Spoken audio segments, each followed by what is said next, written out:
तो हाँ जी, नमस्कार। स्वागत है आप सभी का सरगम स्टडी जंक्शन में। और आज हम लोग पढ़ने वाले हैं मोस्ट इंपोर्टेंट ऑब्जेक्टिव ज्योग्राफी का, क्लास 12 का ज्योग्राफी का 100% वीवीआई ऑब्जेक्टिव, जो 35 ऑब्जेक्टिव है। और आपको मैं आश्वासन देता हूं कि इसमें से परीक्षा में आना ही आना है। ऐसे बहुत ऐसे सवाल है जो बहुत ज़्यादा सिलेक्ट करके बनाया गया है, चूज करने के बाद बनाया गया है। यदि आप इस वीडियो को अच्छे से देखते हैं तो आपको ऑब्जेक्टिव लड़ना ही लड़ना है मेरे भाई। तो आप पढ़िए और ढंग से पढ़िए। मुझे पूरा यकीन है कि आप लोगों का जो एग्ज़ाम है सिर्फ 28 दिन बचे हुए हैं और आप लोग ढंग से पढ़ते हैं, अच्छे से पढ़ते हैं, तो मुझे बहुत खुशी होगी। क्योंकि आप भाई अगर नहीं पढ़ेंगे तो फिर तो आप समझ में आ रहा, फैक्ट्री में जाना पड़ जाएगा, इधर उधर काम करना पड़ जाएगा। इसलिए मेरे भाई आप लोग पढ़िए अच्छे से, ताकि आपकी सफलता, आप सफल हो। ठीक है, आइए बिना टाइम गंवाए, क्योंकि आपके पास टाइम बहुत कम है एग्जाम के लिए। तो इसलिए आप लोग का प्रश्न नंबर 1 लाया गया है। क्वेश्चन नंबर 1 आज का है कि भारत का सबसे बड़ा तेल शोधन कारखाना कहाँ है।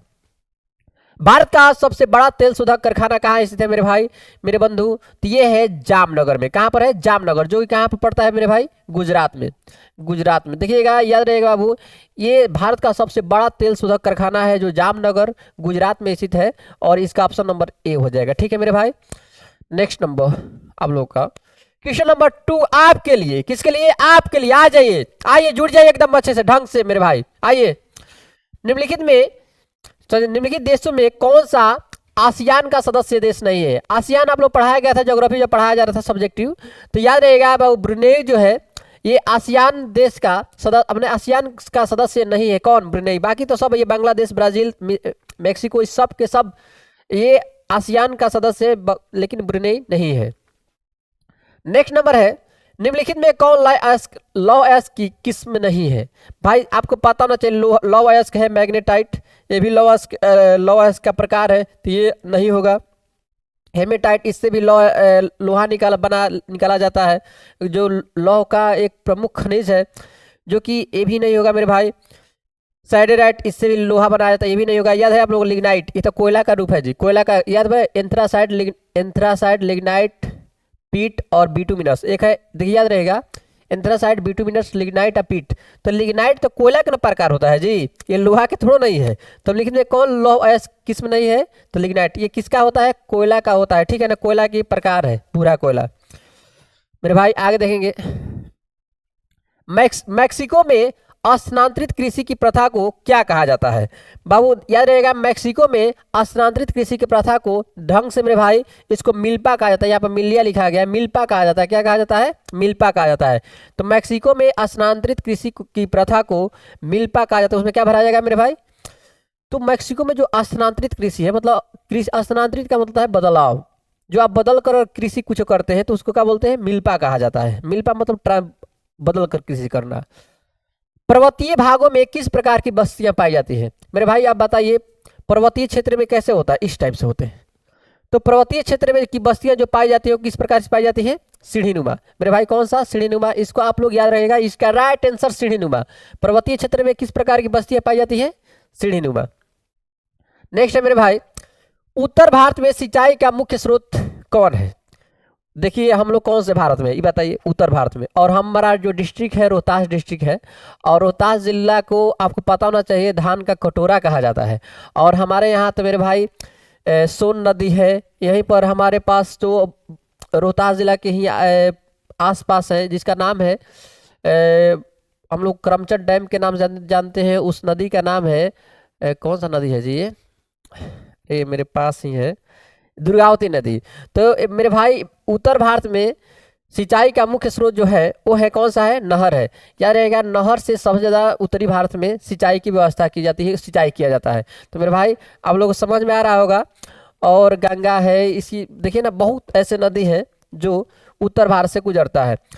तो नदियों से क्या निकलता है? नहर। तो बाबू समझिएगा ध्यान से। तो यहाँ पर पुनः ला दे रहे हैं। तो उत्तर भारत में सिंचाई का मुख्य स्रोत क्या कौन सा है? नहर है। याद रहिएगा, नहर जो नदियों से निकल के ही बनता है। देखिए नेक्स्ट, भारत का जावा किस क्षेत्र को कहा जाता है? जावा का मतलब समझिए, जावा का मतलब मर जावा नहीं, इधर जावा देखिए, इधर जावा का मतलब होता है कि वैसे कृषि जो चावल और बाबू समझिए ईख यानी गन्ना के नाम सुने हैं ना, इस चावल और गन्ना कृषि को ही जावा कृषि बोला जाता है। और आपको पता होना चाहिए गन्ना सबसे ज़्यादा कौन बनाता है? गोरखपुर। माने गोरखपुर में गन्ना होता है, और गोरखपुर में जाएंगे और गोरखपुर के आपको पता होना चाहिए जो कि उत्तर प्रदेश में स्थित है, और यहाँ पर जाएंगे तो चीनी मिल सबसे ज़्यादा है। तो बाबू चावल या गन्ना दिया रहेगा। तो भारत का जावा किस क्षेत्र को कहा जाता है? याद रहेगा गोरखपुर को कहा जाता है। और गोरखपुर में क्यों कहा जाता है? कि वहाँ पर चीनी मिल सबसे ज़्यादा है जो कि गन्ना से बनता है। ठीक है मेरे भाई। नेक्स्ट नंबर, दुर्ग लौह अयस्क उत्पादक क्षेत्र है। ये तो आप देखिए, आप इसके बारे में अब आगे पीछे तो हो नहीं सकते हैं, क्योंकि लौह अयस्क सबसे ज़्यादा बाबू छत्तीसगढ़ में है। और याद रहेगा कि लौह दुर्ग अयस्क का उत्पादक क्षेत्र जो है वो है कौन सा है? उड़ीसा है। कौन सा है? उड़ीसा है। तो उड़ीसा में ही बाबू समझिएगा लौह अयस्क उत्पादक क्षेत्र है। कहाँ पर है? उड़ीसा में है। नेक्स्ट है पंपास कहाँ है? देखिए, अगर आप लोग वीडियो पीछे वाला वीडियो चेक करेंगे तो पंपास बताया गया था। बाबू पंपास जो है दक्षिणी अमेरिका में स्थित एक घास का क्या है? मैदान है। पंपास क्या है? दक्षिण अमेरिका में स्थित एक घास का मैदान है। याद रहे कौन सा? पंपास। ठीक है। लिंग अनुपात का संबंध है। बाबू लिंग अनुपात का संबंध बाबू आपको पता होना चाहिए, ये पुरुष तथा स्त्रियों के बीच में होता है। पुरुष तथा स्त्रियों के बीच में होता है लिंगानुपात। ठीक है ना, कि 100 लड़कों पर लड़कियों की संख्या कितनी है। बात समझ में रहा है? ये सब लिंगानुपात है। नेक्स्ट, निम्न में से कौन प्राचीन राजधानी नगर है? बाबू निम्न में से कौन प्राचीन राजधानी नगर है? तो मेरे भाई इसका आंसर जो हो जाएगा आपको पता होना चाहिए, पटना है। कौन सा है? पटना है, जो बिहार की राजधानी है। मेरे भाई हम लोग का राजधानी कहाँ है? बिहार की राजधानी पटना है। ठीक है। तो निम्न में कौन प्राचीन राजधानी नगर है? तो पटना है। और ये बहुत प्राचीनतम है, क्योंकि इसका सबसे पुराना नाम कुसुमपुर पुष्पुर, उसके बाद बना पाटलीग्राम, उसके बाद बना पाटलिपुत्र, उसके बाद पटना। ठीक है। नेक्स्ट मेरे भाई ढंग से पढ़ लीजिए, क्योंकि आप लोग का जो एग्ज़ाम है बहुत नज़दीक आ गया है मेरे भाई। इसलिए आप इस वीडियो को एक बार नहीं 10 बार देखिए, लेकिन पूरा पूरा कंफर्म करते जाइए। आप लोग का बहुत ऐसे वीडियो है जो ज्योग्राफी से संबंधित है या आर्ट वाला हिस्ट्री से संबंधित है, और हिंदी इंग्लिश अपलोडेड है पूरा अच्छे से। मेरे भाई आप मेहनत करिए, ढंग से मेहनत करिए, हम भी मेहनत कर रहे हैं ताकि आप लोग का एग्ज़ाम अच्छा जाए। और एक हेलो मेरे भाई, अगर एग्ज़ाम अच्छे जाता है तो आप लोग अच्छे से तैयारी करिए, उसके बाद आ जाएगा। क्यों नहीं एग्जाम अच्छा से जी? एकदम जाएगा, क्लियर हो एकदम जाएगा। 12 नंबर है, खनिज तेल का सबसे बड़ा उत्पादक देश कौन सा है? भाई खनिज तेल का सबसे बड़ा उत्पादक देश कौन सा है? तो याद है दुनिया का सबसे बड़ा एकदम जो है अपने आप को ताकतवर समझने वाला देश है, वो है कौन सा? अमेरिका। कौन सा है? अमेरिका है। तो याद रहे बबुआ, अमेरिका जो है दुनिया का खनिज तेल का सबसे बड़ा उत्पादक देश है। कौन सा? अमेरिका। इसका आंसर हो जाएगा अमेरिका। ठीक है। नेक्स्ट मेरे भाई, विजयनगर इस्पात केंद्र किस राज्य में स्थित है? तो मेरे भाई बताइए, विजयनगर साम्राज्य के राजा कौन थे? याद है ना आप लोग? विजयनगर के जो प्रतापी राजा हुए वो कृष्णदेवराय जी। आप लोग हिस्ट्री पढ़ाई हुआ था, तब पढ़ाई हुआ था ना, हरिहर एवं बुक्का के बारे में पढ़ाई हुआ था, जो विजयनगर साम्राज्य की स्थापना किया था संगम वंश। देखिए, तो विजयनगर इस्पात जो है केंद्र जो है किस राज्य में अवस्थित है? तो ये है कर्नाटक में। कहाँ पर है भाई मेरे भाई? कर्नाटक में। याद रहे कर्नाटक। नेक्स्ट, नोएडा किस राज्य में स्थित है? मेरे भाई नोएडा तो आप लोग जान ही रहे हैं कि उत्तर प्रदेश में स्थित है। तो नोएडा उत्तर प्रदेश में है, इसको बोलने वाली बात है, नोएडा जिला है उत्तर प्रदेश का। नेक्स्ट मेरे भाई ढंग से आप लोग समझ में आ रहा होगा, तो इसको लाइक कमेंट शेयर और सब्सक्राइब करें वीडियो को, चैनल को। तो बाबू किम्बरले क्यों प्रसिद्ध विश्वविख्यात है? भाई इस पर तो हम बात करेंगे, आज चर्चा करेंगे। भाई देखिए, किम्बरले क्यों विश्वविख्यात है? किम्बरले जो है वो बाबू दक्षिण अफ्रीका की, कहाँ की? दक्षिण अफ्रीका की। भाई देखिए, दक्षिण अफ्रीका की एक जगह है, कौन सा? किम्बरले। और वहां पर सबसे ज्यादा हीरा निकलता है। क्या निकलता है? हीरा निकलता है। मेरे भाई समझ रहे हो हीरा कितना न बहु महंगा है, कितना मतलब इसका कीमत है। और किम्बरले जो है दक्षिण अफ्रीका में स्थित क्या है? हीरा के एक खान है। समझ में आ रहा है ना? और इसे द बिग होल्स के नाम से जाना जाता है। क्या नाम से जाना जाता है? द बिग होल के नाम से जाना जाता है। किसको? तो याद रहेगा बबुआ, ये जो है किम्बरले क्या है? दक्षिण अफ्रीका में स्थित हीरे का खान है, और इसे द बिग होल के नाम से जाना जाता है। ठीक है। नेक्स्ट, नेवेली में खनन किया जाने वाला प्रमुख खनिज है।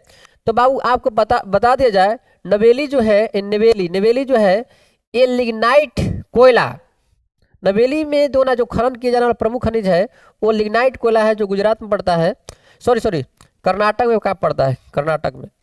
और समझे, और बाबू हलो लो, और ये जो है नवेली, ये लिग्नाइट का सबसे बड़ा ये क्या है, कोयला का खनन है और खदान है, जो कि जिससे क्या बनाया जाता है, जो बनाया जाता है इससे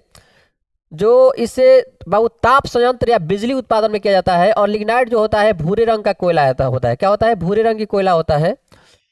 चलिए इनसाइट का संबंध है, इनसाइट आप लोग देखेंगे पिछले वीडियो में भी इनसाइट आया था, और इनसाइट हम बताए थे आप लोग को, ढंग से देखिएगा एकदम मजा आएगा, गर्दा हो जाएगा। इनसाइट इसका मतलब होता है इंडियन नेशनल सैटेलाइट सिस्टम, और इनसेट का संबंध जो है उपग्रह संचार से है मेरे भाई। इसको आप लोग पिछले वीडियो में देखें तो इसको बताया गया है कि इनसेट जो इंडियन नेशनल सैटेलाइट सिस्टम जो है ये आप लोग का उपग्रह संचार से संबंधित है मेरे भाई। दोनों कपास उत्पादन में अग्रणी राज्य है, कपास उत्पादन में जो अग्रणी राज्य है वो है गुजरात। ये कौन नहीं जानता है मेरे भाई, गुजरात आप समझ में रहे, गुजरात जो है कपास उत्पादन में सबसे अग्रणी राज्य है। नेक्स्ट है, निम्न में से कौन सी, देखो समझेगा, निम्नलिखित में से कौन सी एकल कृषि नहीं है। एकल कृषि का मतलब समझ में रहा है, एगो कृषि पर नहीं निर्भर है, वो काम मतलब बहुत ज्यादा कृषि उसमें होता हो। तो मेरे भाई इसका ऐसे ही लग रहा है कि मिश्रित कृषि जो है उसमें बहुत ज्यादा कृषि, वैसे कृषि जिसमें एक से अधिक समझिएगा पैदावार किया जाता है, एक से अधिक मतलब का वो रोपण या फसलों को अधिक से अधिक बोया जाता है, उसको मिश्रित कृषि कहते हैं। जिस प्रकार से मतलब ऐसे क्या होता है कि जो गेहूं रोप दिए लोग, गेहूं बो दिए, और गेहूं में क्या करते हैं लोग कि सरसों कर दिए, तो ये मिक्स कृषि हो गया, मिश्रित कृषि हो गया। तो भाई ये मिश्रित कृषि जो होता है एकल कृषि में नहीं आता है। नेक्स्ट है, आयु लिंग पिरामिड का संबंध है। बाबू आयु लिंग पिरामिड का संबंध जो है पुरुष एवं महिला जनसंख्या से, क्या से है, पुरुष एवं महिला जनसंख्या से। क्या से है, पुरुष एवं महिला जनसंख्या से। इसका राइट आंसर हो जाएगा बी हो जाएगा, पुरुष एवं महिला जनसंख्या से। आप लोग ढंग से देखते रहेंगे स्टूडेंट जी। तालाबों द्वारा सबसे अधिक सिंचित कृषि, समझिएगा, तालाबों द्वारा सबसे अधिक सिंचित कृषि क्षेत्र किस राज्य में है। तालाब द्वारा सबसे ज्यादा अधिक कृषि या सिंचित कृषि कहाँ पर की जाती है मेरे भाई। तो तालाबों द्वारा त से तमिलनाडु में, त याद रहेगा, तमिलनाडु में सबसे ज्यादा तालाबों द्वारा सिंचित कृषि की जाती है, तमिलनाडु में, ठीक है। नेक्स्ट मेरे भाई, 100% या 100% शहरी जनसंख्या वाले देश का नाम क्या है। तो बाबू इसका आंसर हो जाएगा 100%, तो यहाँ पर सिंगापुर बता रहे हम। सिंगापुर एक ऐसा देश है जहाँ में गाँवें नहीं है, उसमें गाँवें नहीं, पूरा के लोग जो है वहाँ पर शहरों में ही निवास करते हैं, गाँव है ये नहीं है। तो 100% जो है जनसंख्या जो है शहरी समझिएगा, जनसंख्या जो है वहाँ पर उस शहरों में ही निवास करता है, वहाँ पर गाँवें नहीं है, बात समझिए। तो ये है सिंगापुर, ठीक है मेरे भाई। सिंगापुर की प्रत्येक व्यक्ति शहरी है, ठीक है। पूर्व पश्चिम गलियारा जोड़ता है। तो बाबू पूर्व पश्चिम जो गलियारा है वो जोड़ता है, आपको पढ़ाया गया था, सिलचर समझिएगा, सिलचर को पोरबंदर से जोड़ता है पूर्व पश्चिम गलियारा, ठीक है मेरे भाई। नेक्स्ट नंबर, आराम से एकदम खाना वाना खा लिए होंगे तो खाना वाना खा लीजिएगा और एकदम आराम से ओढ़ना में घुस जाइए। ओढ़ना मतलब समझ में रहा, ओढ़ लीजिए काम पर, और उसी मोबाइल चालू करिए, देखते रहिए चुपचाप। फालतू वीडियो न मत देखिएगा, क्योंकि फालतू वीडियो देखेंगे पूरा भूल जाएंगे, ध्यान भटक जाएगा। ध्यान नहीं भटकाना है ना, पढ़िए, परीक्षा आया है, इधर उधर नहीं ध्यान देने का, कृष्ण का गाना नहीं सुनने का, बात समझ में रहा ना।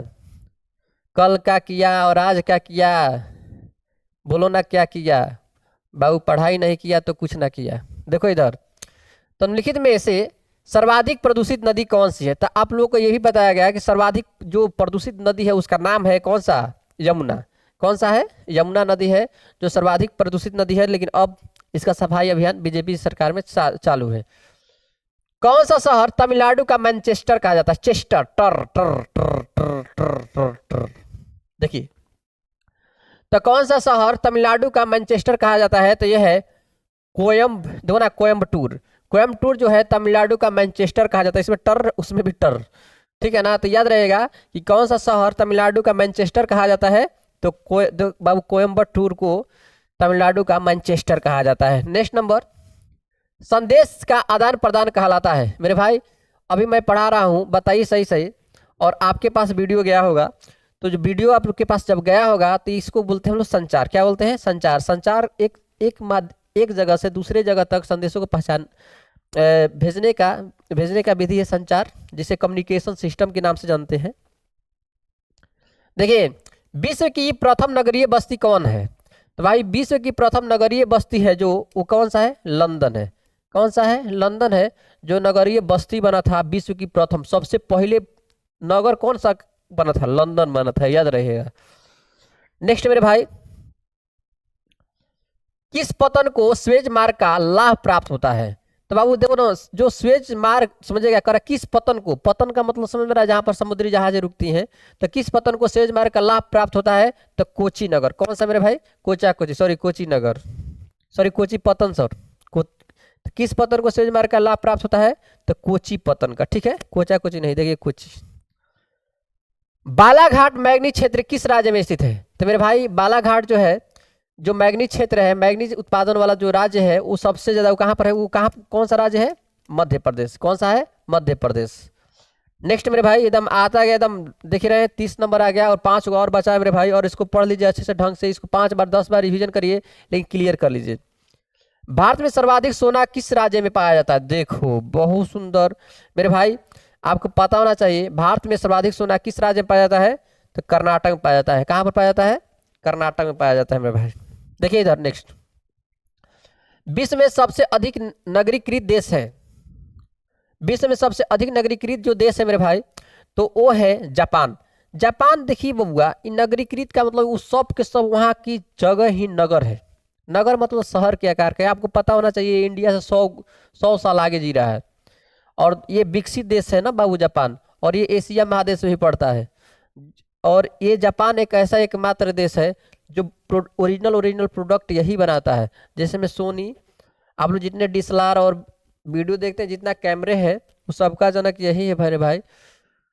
तो विश्व में सबसे अधिक नगरीकृत देश कौन सा है? जापान है मेरे भाई। नेक्स्ट है कि चावल धान की खेती संबंधित है बाबू, चावल धान की संबंधित जो है बाबू, वो गहन निर्वाहन कृषि से है। गहन निर्वाहन कृषि का मतलब होता है कि इसमें बहुत ज़्यादा तालमेल होता है, बहुत ज़्यादा मेहनत करना पड़ता है। जैसे में धान की खेती होता है, पहले का बिया रोपाता है, बिया सॉरी छिड़का जाता है, और उसके बाद बिया कबारा जाता है। बिया कबारी मत, पहले अब जाके खेत होता है, उसको हल बैल से जोता जाता है, उसको समतलीकरण किया जाता है, उसके बाद उसमें पानी भरकर उसके बाद रोपनी कराया जाता है, फिर उसके बाद उसको, अरे भाई मेरे भाई क्या, उसको फिर बड़ा होता है, कटनी कराया जाता है, कटनी के बाद उसको एक जगह एकत्रित किया जाता है, उसके बाद उसको दबाया जाता है, यानी कि अरे बहुत उसमें, उसके बाद उसवाया जाता है, उसको ओसवन आप लोग जान ही रहे हैं। उसके बाद धान को सुखवाया जाता है, उस अरे भाई ढेर। तो गहन निर्वाहन कृषि किसको कहा जाता है? धान, चावल और धान की खेती है। तो चावल और धान की खेती संबंधित है गहन निर्वाहन कृषि से। देखिए इधर, मेगानगर की जनसंख्या कितनी होती है? Mega star. देखिए इधर, मेगानगर की जनसंख्या कितनी होती है? तो मेरे भाई मेगानगर का ऐसे ही नाम से पता लग रहा है कि मेगानगर, समझिए। तो मेगानगर की जो जनसंख्या होती है वो 50 लाख से अधिक होती है। इसका आंसर हो जाएगा कौन सा? बी मेरे भाई। कौन सा? बी। आप लोग पूरा समझ में आ रहा होगा मेरे भाई, एकदम अच्छे से ढंग से पढ़ते रहिए। वैलाडिला किसके लिए प्रसिद्ध है? आप लोग समझिए बाबू, आप लोग हिंदी में वैलाडिला के नाम सुने होंगे कवितावा में। तो वैलाडिला जो है किसके लिए प्रसिद्ध है मेरे भाई? तो ये लव ऐश के लिए प्रसिद्ध है। क्या चीज के लिए प्रसिद्ध है? लव ऐश के लिए प्रसिद्ध है। और आज का लास्ट नंबर सवाल है, निम्न में से कौन सी रोपण फसल नहीं है? निम्न में से कौन सी रोपण फसल नहीं है मेरे भाई? और ऑप्शन नंबर ए है कॉफी, ऑप्शन नंबर बी है गन्ना, ऑप्शन नंबर सी है गेहूं, ऑप्शन नंबर डी है रबड़। और देखिए उतना बताया नाम 34। आप एक सवाल जरूर कमेंट बॉक्स में बताइएगा, यदि आप पढ़ने वाले हैं तो। नहीं पढ़ने वाले तो कोई बात नहीं ना, तो बताइए, वीडियो स्क्रॉल करिए, आगे बढ़िए, ठीक है। और बाबू अगर आप लोग को इस पूरा ये ऑब्जेक्टिव समझ में आए होंगे तो इस चैनल को सब्सक्राइब करें, अपने दोस्तों के पास शेयर करें, ताकि हमारा भी उत्साह बढ़ते रहे। और इसमें कमेंट में जरूर आप लोग कुछ ना कुछ अपना राय दें, ताकि हम भी उससे सीख लें, ठीक है। तो मेरे दोस्तों मेरे भाई, थैंक यू, धन्यवाद। आप लोग अच्छे से पढ़िए ताकि हमारा भी मन लगे। ठीक है जी, धन्यवाद, थैंक